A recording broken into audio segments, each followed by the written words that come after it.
Monsieur le Président, John Simpson de la BBC. Les pays occidentaux disent presque unanimement qu'il y a une nouvelle guerre froide et ils pensent que c'est vous qui avez décidé de la recommencer. Presque tous les jours, on voit des avions russes procéder à des manœuvres dangereuses près de l'espace occidental. Cela se fait sous votre commandement, c'est vous qui décidez ça en tant que commandant suprême. Vous envoyez les troupes russes sur le territoire d'un pays souverain, l'Ukraine. D'abord, il y a eu le cas de la Crimée, ensuite de la partie orientale de l'Ukraine.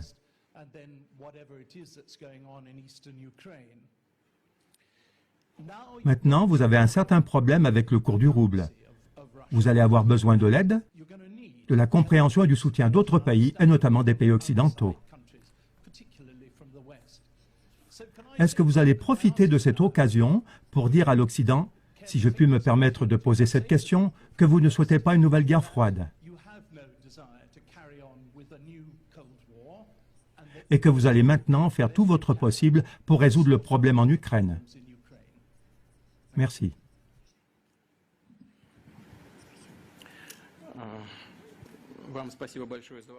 Je vous remercie beaucoup pour votre question. Tout d'abord, en ce qui concerne les exercices militaires, les manœuvres aériennes et l'expansion de nos forces armées. Vous avez dit à l'instant que la Russie a considérablement contribué à la tension qu'on voit actuellement dans le monde. La Russie y a bien évidemment contribué, mais seulement dans l'intention de défendre toujours plus fermement ses intérêts nationaux. On n'attaque pas l'Occident. Je veux dire attaquer dans le sens politique. On n'agresse personne. On ne fait que défendre nos intérêts. Le mécontentement de nos partenaires occidentaux, notamment des Américains, est lié au simple fait que nous défendons nos intérêts. L'augmentation de la tension n'est pas liée à nos manœuvres militaires ou à d'éventuelles actions menaçantes de notre part dans le domaine de la sécurité. Je m'explique. Vous avez parlé des vols de nos avions de combat, y compris des vols de nos avions stratégiques. Mais est-ce que vous savez qu'au début des années 1990, la Russie a complètement arrêté les vols stratégiques dans les régions éloignées, comme l'Union soviétique le faisait auparavant? Nous les avons complètement arrêtés. Mais pendant ce temps, les avions stratégiques américains ont continué à voler avec des armes nucléaires à bord. Pourquoi? Contre qui? Qui menaçait-il? Nous n'avons pas effectué de vol. Année après année, nos avions n'ont pas volé. Il y a 2 ou 3 ans que nous avons recommencé. Alors, qui est le provocateur? Est-ce que c'est nous? Nous n'avons que 2 bases militaires à l'étranger dans des zones qui représentent un danger terroriste. Au Kirghizistan, la demande a été faite par les autorités kirghizes, par le président de l'époque, Akev, après une incursion de terroristes venus d'Afghanistan. Au Tadjikistan, il y a une base russe qui est aussi sur la frontière avec l'Afghanistan. Je pense que vous avez tous intérêt à ce que la situation reste calme là-bas. La plantation de bases là-bas est bien fondée, compréhensible et adéquate. Les bases militaires américaines, elles, en revanche, sont partout dans le monde. Et vous dites que nous nous comportons agressivement?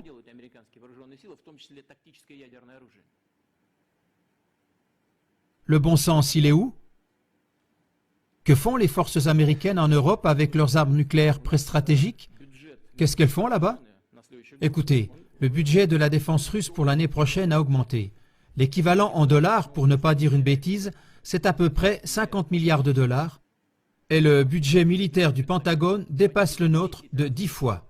575 milliards de dollars. Le Congrès l'a accordé dernièrement. Et vous voulez dire que nous menons une politique agressive? Il faut quand même garder son bon sens, n'est-ce pas? Est-ce que c'est nous qui avançons nos bases militaires près des frontières des États-Unis ou d'autres États?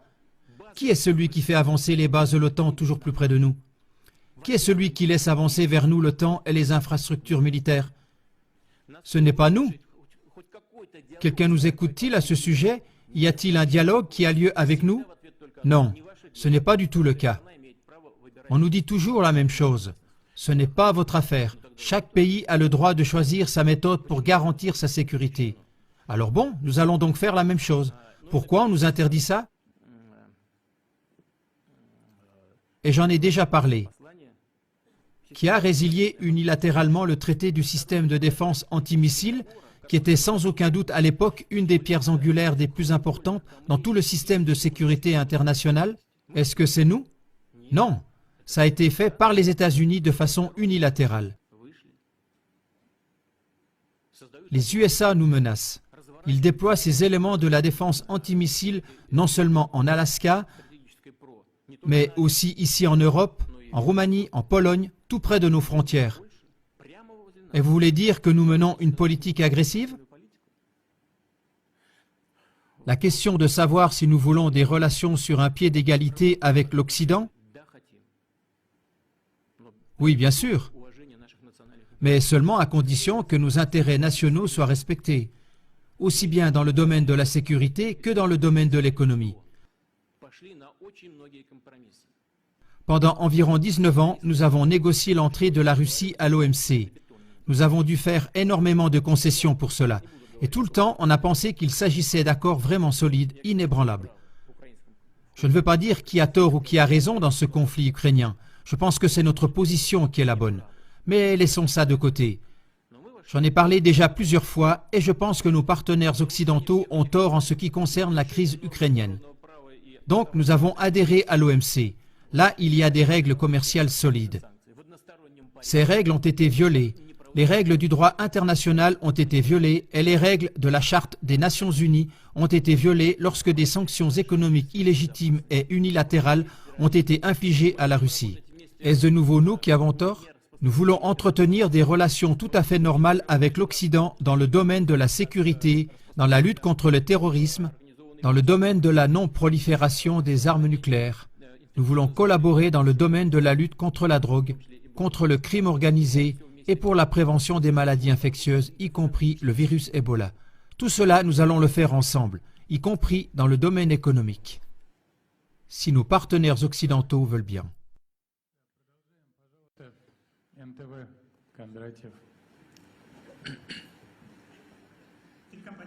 Vladimir Vladimirovitch, Monsieur le Président, 25 ans se sont écoulés depuis la chute du mur de Berlin. Vous avez vous-même été témoin de cet événement quand vous travailliez à l'époque en RDA. Depuis, on a beaucoup fait, peut-être pas ce que nous avions espéré initialement. Il y avait beaucoup d'espoir, mais quand même, il y a eu des progrès. Grâce à votre persévérance, on était tout près de supprimer l'obligation de visa avec l'Union européenne. Et maintenant, en cette année d'anniversaire de la chute du mur, en quelques semaines à peine, il y a à nouveau un mur qui est érigé. Pas en béton, mais il est là. Un mur invisible d'aliénation, de méfiance, d'accusation réciproque. Et où pensez-vous que ce refroidissement va nous conduire? Certains parlent déjà d'une nouvelle guerre froide. Est-ce qu'on va habiter dans des mondes séparés ou bien est-ce qu'on a des possibilités pour reconstituer le dialogue et la coopération?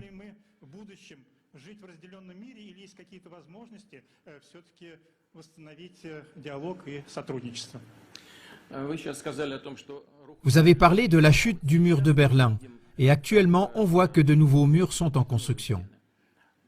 Donc je réponds à cette question et j'espère que sur ce sujet vous serez d'accord avec moi. Ce n'est pas d'aujourd'hui que nous voyons la construction de murs. C'est bien vous qui êtes un spécialiste pour l'Allemagne et pour l'Europe. Après la chute du mur de Berlin, ne nous a-t-on pas dit qu'il n'y aurait aucune extension de l'OTAN vers l'Est? Malgré tout, celle-ci a tout de suite commencé. Il y a eu 2 vagues d'extension de l'OTAN vers l'Est. Et cela, n'est-ce pas un mur? Oui, ce n'est pas un mur matériel et réel, mais c'est plutôt un mur virtuel et invisible. Mais on a commencé à ériger ce mur. Et le système de défense américain antimissile en Europe le long de nos frontières, n'est-ce pas un mur également? Comprenez, personne n'a stoppé cela. Et c'est cela le problème principal des relations internationales d'aujourd'hui. Nos partenaires n'ont pas freiné. Ils ont décidé qu'ils étaient les vainqueurs, qu'ils constituaient l'empire et que les autres étaient les vassaux qu'il s'agit de descendre. Et c'est ça le problème. Ils n'ont pas arrêté de continuer partout la construction de ce mur, en dépit de toutes les tentatives et de tous les gestes de notre part pour travailler en commun, sans qu'il y ait des lignes de division en Europe et partout dans le monde. Je pense que notre position intangible par rapport aux différentes situations dans le monde, également en Ukraine, devrait faire comprendre à nos partenaires occidentaux que le meilleur chemin et le plus juste, c'est d'arrêter de continuer à construire de nouveaux murs et de commencer à construire une zone commune humanitaire, de construire une zone commune de sécurité et d'économie.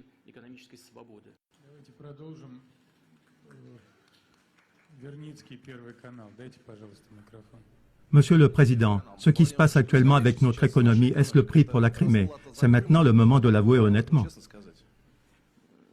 Non, ce n'est pas le prix pour la Crimée. C'est le prix pour notre désir naturel de pouvoir subsister en tant que nation, en tant que civilisation, en tant qu'État.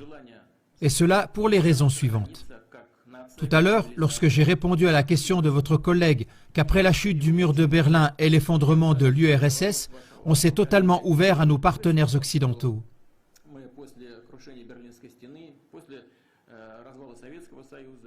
Et qu'est-ce qu'on a pu voir ensuite? Le soutien direct et total du terrorisme dans le Caucase du Nord, c'était de l'aide en direct. Comprenez-vous? C'est ainsi qu'agissent les partenaires? Je ne vais pas entrer dans les détails, mais c'est un fait et tout le monde le sait. Dans chaque question, quoi qu'on fasse, on aboutit toujours à des problèmes, à des résistances et à des luttes contre nous de la part de l'Occident. Rappelons-nous les Jeux Olympiques de 2014 à Sotchi. De quelle manière notre pays s'est préparé pour cet événement, avec quel enthousiasme et quelle joie nous l'avons fait? Avec ces Jeux Olympiques, nous avons voulu organiser une fête non seulement pour nous, mais aussi pour les amis du sport du monde entier. Et c'est un fait réel qu'on a essayé comme jamais auparavant, et jamais avec une telle ampleur, et jamais de façon aussi clairement coordonnée, de discréditer et de calomnier non seulement les préparations pour les Jeux, mais aussi les Jeux Olympiques eux-mêmes. C'est un fait évident. Mais pourquoi cela? Qui a besoin de cela? Et ça continue sans fin. Lors de la réunion du club Valdai, j'avais déjà utilisé l'image de l'ours russe. Pour beaucoup de gens, l'ours symbolise la Russie. À ce moment-là, j'avais comparé la Russie à l'ours qui protège sa taïga. Si nous continuons à analyser cette image de l'ours, alors moi-même j'ai parfois la pensée que notre petit ours devrait effectivement se tenir tranquille et qu'il devrait arrêter peut-être de chasser les marcassins à travers la taïga et à la place manger peut-être seulement des baies et du miel. Peut-être qu'alors on laisserait l'ours tranquille. Non, on ne le laissera pas tranquille parce qu'on voudra toujours enchaîner l'ours. Et dès qu'ils y arriveront, ils arracheront les dents et les griffes à l'ours. Dans notre langage moderne, cela représente les armes nucléaires de dissuasion. Dès que cela arrivera, que Dieu nous en protège, l'ours lui-même deviendra inutile et on s'appropriera la taïga. Car à plusieurs reprises, nous avons entendu de la bouche de représentants presque officiels de l'Occident qu'il est injuste que toute la Sibérie, avec ses ressources illimitées, n'appartienne qu'à toute la Russie. Est-ce donc injuste? Arracher le Texas au Mexique? C'était donc tout à fait correct? Que nous vivions sur notre propre territoire, ce serait donc injuste et pour cela on devrait diviser nos terres? Et dès que les griffes et les dents ont été arrachées à l'ours, alors on n'aura plus besoin de l'ours, on fera de lui une descente de lit, un ours empaillé. Et donc, il ne s'agit pas du tout de la Crimée. Il s'agit de défendre notre autonomie, notre souveraineté et notre droit d'existence. C'est ça que nous devrions tous comprendre. Si nous partons du fait qu'à peu près 25% de la situation de notre problème économique actuel est causée par les sanctions occidentales, et c'est ainsi, ces sanctions sont de 25 et 30% responsables de la situation actuelle. Nous devons comprendre cela et décider si nous voulons nous maintenir et combattre, et ce faisant, nous améliorons notre structure économique en utilisant les sanctions comme tremplin. Et ainsi, nous deviendrons plus indépendants, renouvelés par ces temps difficiles. Ou alors, voulons-nous que notre peau d'ours soit accrochée au mur?